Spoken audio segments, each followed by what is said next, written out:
বন্ধুরা, আল্লাহ ওয়ালা জ্ঞানী জনেরা, নবী দাউদ আলাইহিস সালাতু ওয়াস সালাম তিনি ছিলেন নবী, আবার তিনি ছিলেন বাদশা।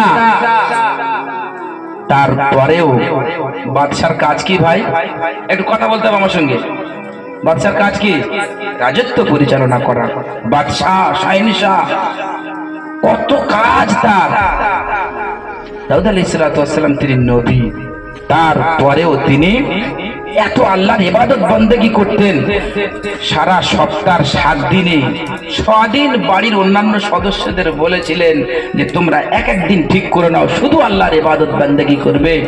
আর আমি দাউদ, আমিও একদিন পার্টিকুলারলি নির্দিষ্ট করে শুধু আল্লাহর ইবাদত করব, বন্দেগী করব। এই দিনে আমার অন্য কোনো কাজ থাকবে না, রাজত্ব পরিচালনা করার জন্য কোনো দায়িত্ব আমি নেব না, কোনো বিচার আচার হবে না, শুধু আল্লাহর ইবাদত করব, বন্দেগী করব। দীর্ঘদিন আল্লাহর ইবাদত বন্দেগী করার পরে একটা সময় তার মনে হলো যে আমি আল্লাহর অনেক ইবাদত বন্দেগী করি, আল্লাহ পাক রব্বুল আলামিনের এই কথাটা পছন্দ হয়নি। তাই তিনি বোঝাতে চাইলেন যে হে নবী দাউদ, তুমি তোমার নিজের ইচ্ছায় ইবাদত করতে পারো না, আমি আল্লাহ যতক্ষণ না তৌফিক দিই। এটা বোঝানোর জন্য আল্লাহ পাক রব্বুল আলামিন সূরা সাদ 21 পারায় একটা ঘটনা বর্ণনা তিনি করেছেন কোরআনে। আল্লাহ রাব্বুল আলামিন দাউদ আলাইহিস সালাতু ওয়াস সালামকে বোঝাতে চাইলেন যে দাউদ, তুমি তোমার নিজ ইচ্ছায় ইবাদত বন্দেগী করতে পারো না, যতক্ষণ না পর্যন্ত আমি আল্লাহ আমার তৌফিক হয়, আমি তৌফিক দিই, ততক্ষণ ইবাদত বন্দেগী করতে পারো না। দাউদ আলাইহিস সালাতু ওয়াস সালাম আজকের তার ইবাদতের দিন, তিনি ইবাদত বন্দেগী করার জন্য নির্দিষ্ট কক্ষে, নির্দিষ্ট ঘরে তিনি বন্দী হয়ে আছেন। বাইরে তার প্রহরী, সেনাবাহিনী, লোক লস্কর সবাই আছে। আজকের তার কাছে কেউ আসতে পারবে না, তিনি শুধুমাত্র ইবাদত আর বন্দেগী করবেন। হঠাৎ করে দেখতে পেলেন দুজন ব্যক্তি দেয়াল টপকে তারা দাউদ নবীর কক্ষে ঘরে প্রবেশ করেছেন। দাউদ আলাইহিস সালাতু ওয়াস সালাম তো ভয় খেয়ে গিয়েছেন।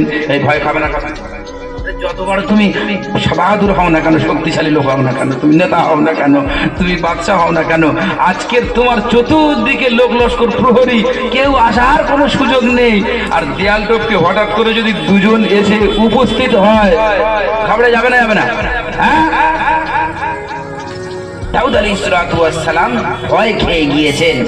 কোরআনে কারীমের মধ্যে আল্লাহ রাব্বুল আলামিন বলেন, ওয়া হাল আতাকা নাবাউল খাসম ইয তাসাওয়ারুল মিহরাব। আল্লাহ রাব্বুল আলামিন বলেন, হাবিব বিশ্ব নবীর দিকে লক্ষ্য করে বললেন, হাবিব তোমার কাছে কি দুজন ব্যক্তির ঘটনা পৌঁছেছে, যারা দুজন নিজেদের মধ্যে ঝগড়া করছিল, আপোষের মধ্যে গন্ডগোল করছিল? ইয তাসাওয়ারুল মিহরাব, নবী দাউদ যখন তার মিহরাবের ভিতরে, ঘরের ভিতরে ইবাদত বন্দেগী করছিলেন, সেই সময় দুজন ব্যক্তি গিয়ে নিজেদের মধ্যে, আপোষের মধ্যে ঝামেলা করছিল।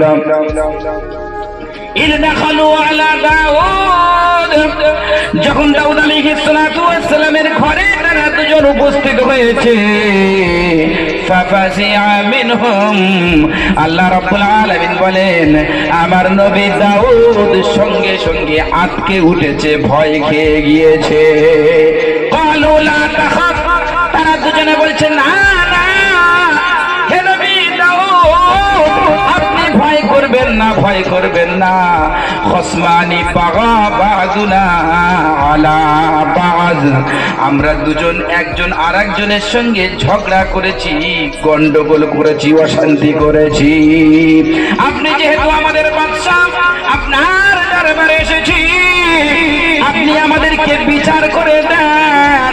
ফাহকুম বাইনানা বিল হাক্কি, যথাযথ বিচারটা করবেন, পক্ষপাতিত্ব করবেন না।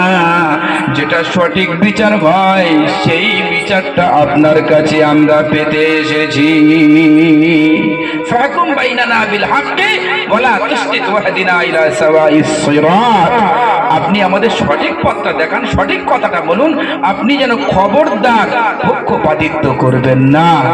দাউদ আলাইহিস সালাতু ওয়াস সালাম খেয়াল করলেন আজকে আমার ইবাদতের দিন, হঠাৎ করে এরা কোত্থেকে এসে গেল, আর এসেই যখন পড়েছে তা আমি তো বাদশাহ, আমি নবী হলে কি হবে, আমি তো বাদশাহ, আমার উপরে তো দায়িত্ব কর্তব্য আছে। তাই এসেই যখন গিয়েছে বিচারটা সেরে ফেলি, জিজ্ঞাসা করি এদের কি হয়েছে, কি নিয়ে গন্ডগোলটা তোমাদের মধ্যে হয়েছে।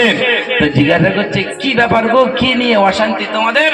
তখন একজন আরেকজনের দিকে তাকিয়ে বলছে ইন্না হাদা আখি, একজন আরেকজনের দিকে তাকিয়ে বলছে আমার ভাই। কি বলছে? একটা কথা বলতে হবে, এটা আমার ভাই। ইন্না হাদা আখি, এটা হচ্ছে আমার ভাই। লাহু তিসউনা নাজা, আর আমার ভাইয়ের কাছে 99টা দুম্বা আছে। কটা বলো? 99। ওয়ালিয়া নাজাতুন ওয়াহিদা, আর আমার মাত্র একটাই দুম্বা। ফাকালা আকফিলনি ওয়াআজ্জানি ফিল খিতাব।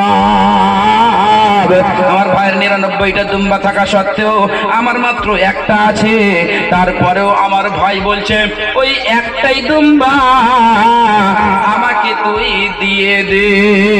আর আমার ভাই এত বচসা করে, এত কথা বলে, এত জোরজবস্তি খাটায় আমার উপরে, আমি আমার ভাইয়ের কাছে পেরে উঠি না। তাই আপনার দরবারে এসেছি সঠিক বিচারটা পাওয়ার জন্যে।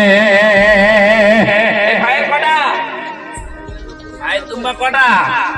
বোবার মতো বসে থাকলে হবে না, উত্তর দিতে হবে। ভাইয়ের কটা? 99টা। আর এর কটা? একটা। 99টা আছে, তারপরেও বলছে একটা দিয়ে আমার সপূরণ করতে হবে।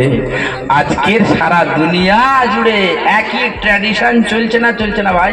একই অবস্থা কিন্তু। তাই কবি রবীন্দ্রনাথ বলেছিলেন এ জগতে হায় সেই বেশি চায়, আছে যার ভুরি ভুরি, আর রাজার হস্ত করে সমস্ত কাঙালের ধন চুরি। এ জগতে হায় সেই বেশি চায়, যার যত বেশি আছে সে আরো তত বেশি চায়। কথা ঠিক বলেছে না ভুল বলেছে? কারণ 10 বিঘে আছে আর পাশের যদি 10 কাঠা কারো থাকে, তো ও চিন্তা ভাবনা করে ওটাও আমি কিভাবে নেব, ওটা দিতে হবে। কহিলাম তবে বক্ষে জড়িয়া পানি, আর সজল চোখে করুণ রক্ষে কাঙালের ভিটা খালি। বলছে তোমার যেটুকু আছে ওটুকু আমি চাই, ওটুকু আমাকে দিয়ে দিতে হবে। সারা পৃথিবী জুড়ে একই ট্র্যাডিশন চলছে, একই পরিবেশ চলছে। দাউদ আলাইহিস সালাতু ওয়াস সালাম যখন ঘটনাটা শুনলেন যে 99টা যারা আছে ওদিকে একটা ভাইয়ের একটা আছে, ওটাও নিয়ে নিতে চায়, তিনি বিচার করে দিলেন। তবে বিচারের ভাষাটা যেটা সেটা কোরআনে দেয়া হয়েছে, কিন্তু আমি এজন্য পড়বো না, পড়লে আপনাদের সবার সেজদা দিতে হবে, বিপদে পড়ে যাবেন, ওটা ওই পর্যন্ত থাক। তবে যে কথাটা তিনি বলেছিলেন, ফায়সালা করেছিলেন, যার 99টা দুম্বা আছে তার 99টা থাকবে, আর যার একটা আছে তার একটা থাকবে। বিচার যখন হয়ে গেছে, দাউদ নবীর মনে উঠেছে আজকে কিসের দিন? বলো ইবাদতের দিন। মনে উঠেছে ইবাদতের দিন। যা সর্বনাশ, ইরে দীর্ঘ সময় আমার চলে গেল, আজকে তোমার ইবাদতের দিন, বন্দেগীর দিন। মাথা নিচু করছে, মাথা উঁচু করে ডান দিকে তাকিয়েছেন, দেখছেন সে ডান দিকে যে ছিল সে গায়েব, বাম দিকে তাকিয়েছেন সেও হাওয়া, দুজন কেউ নেই। এটা একটা বর্ণনা এসছে। আর একটা বর্ণনা এসেছে যে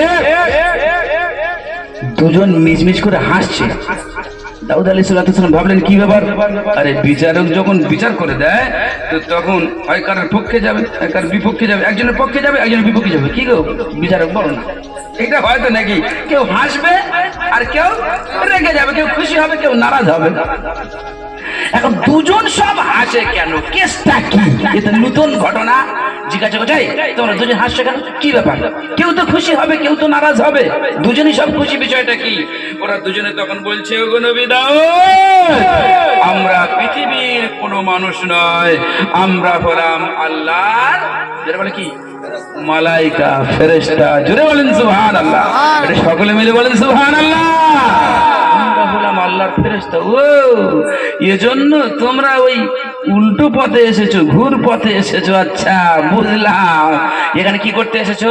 বলছে যে না, আপনি যেহেতু আল্লাহর নবী, আপনার আল্লাহ পাক রব্বুল আলামিন সম্মান দিয়েছেন, ইজ্জত দিয়েছেন, নবুয়ত দিয়েছেন, নবুয়তের বহু কাজ দায়িত্ব আপনি সামলাচ্ছেন, মানুষের দ্বারে দ্বারে যান, আল্লাহর দিকে আহ্বান করেন, আবার রাজত্বের সমস্ত দেশটা পরিচালনা করতে গিয়ে অনেক সময় চলে যায়, তারপরেও আপনি একটা দিন নির্দিষ্ট করে নিয়েছেন শুধু আল্লাহর ইবাদত করবেন, বন্দেগী করবেন। মনে মনে আপনার একটু এরকম কি হয়নি যে আমি আল্লাহর অনেক ইবাদত করছি? তো বলছে হ্যাঁ, বলছে উম্মতদেরকে শিক্ষা দেওয়ার জন্য আল্লাহ পাক রব্বুল আলামিন এই ঘটনাটা ঘটিয়েছেন। হে নবী দাউদ, আপনি যদি নিজের ইচ্ছায় নিজের মর্জিতে আপনি ইবাদত বন্দেগী করতে পারেন, তাহলে যে দীর্ঘ সময়টা ইবাদত করতে পারলেন না, এটা কি আপনার নিজের ইচ্ছায় না আল্লাহর ইচ্ছায়? জোরে বলেন এটা কার ইচ্ছায়? আল্লাহর ইচ্ছায়। দাউদ আলাইহিস সালাম বললেন হ্যাঁ সত্যি তো তাই, আমি তো এতক্ষণ যে ইবাদত বন্দেগী ভুলে এই দুনিয়ার কাজে মত্ত হয়ে গিয়েছি, এটা তো আল্লাহ পাক রব্বুল আলামিন আমাকে এটা করিয়েছেন। তো দাউদ আলাইহিস সালাম বললেন হ্যাঁ সত্যি তাই, ইবাদত বন্দেগী এবং কোনো ভালো কাজ করতে গেলে তৌফিক লাগে কার? জোরে